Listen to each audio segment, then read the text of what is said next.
This happened when I was really young, probably second or third grade. I don't remember much from that time in my life, but this night is burned into my memory for reasons you'll understand soon. It had been pouring rain all day. After school, my parents picked me up, dropped me off at home, and then left for some fancy event, maybe a fundraiser or dinner party. I can't remember exactly. What I do remember is that they were supposed to come back that night. But as the storm worsened, it became too dangerous to drive. So they ended up spending the night at a friend's house near the event instead. They called the house phone to explain and apologize, over and over, for leaving me alone. I wasn't bothered, I was actually kind of excited. No bedtime, unlimited candy, and the whole house to myself. What kid wouldn't love that? My mom gave me a list of things to do before bed: lock all the doors and windows, close the blinds, leave at least one light on. Just basic safety stuff. I told her I'd take care of it, but in classic kid fashion, I figured I'd just do it later. I was planning to stay up late watching TV on the downstairs couch anyway. But the sugar crash hit hard. I knocked out cold without ever touching that list.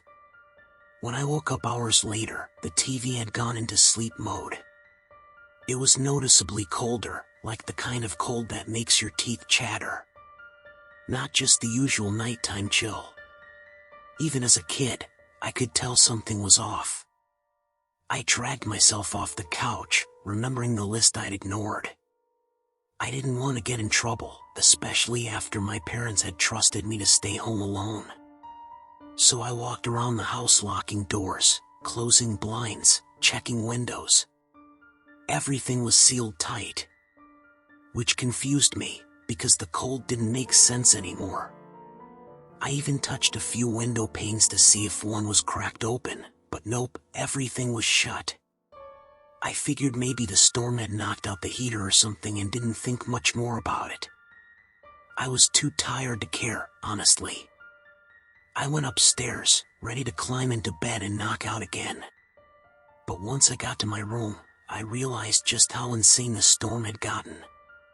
From the living room, tucked into the center of the house, I hadn't really been able to hear the worst of it.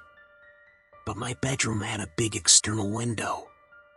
Rain was hammering the glass like it wanted in. Thunder cracked every few minutes. Lightning lit up the whole room.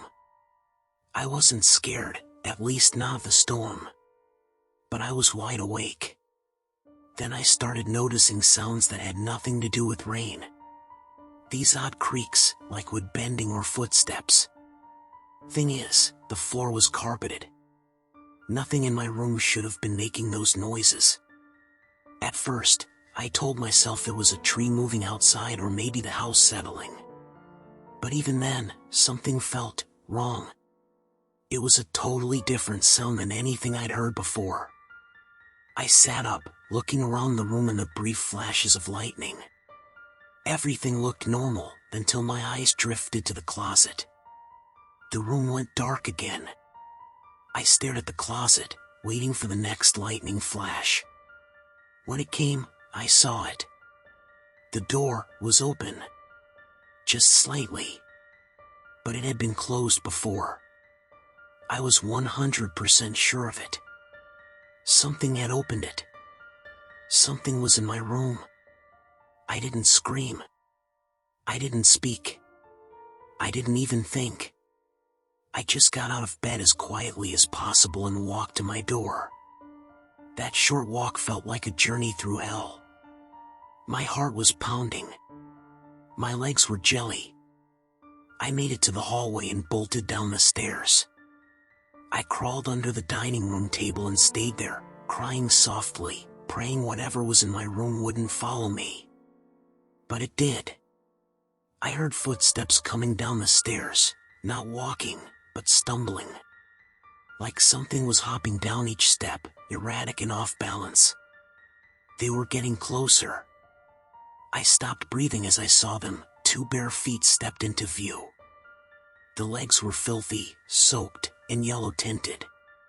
Covered in scratches, like they'd walk through thorns barefoot. They looked deformed. I couldn't even tell if they belonged to a man or a woman. They didn't seem human. And then, they dropped something. A metal wrench. It clattered onto the floor right in front of me. If they bent down to pick it up, they'd see me.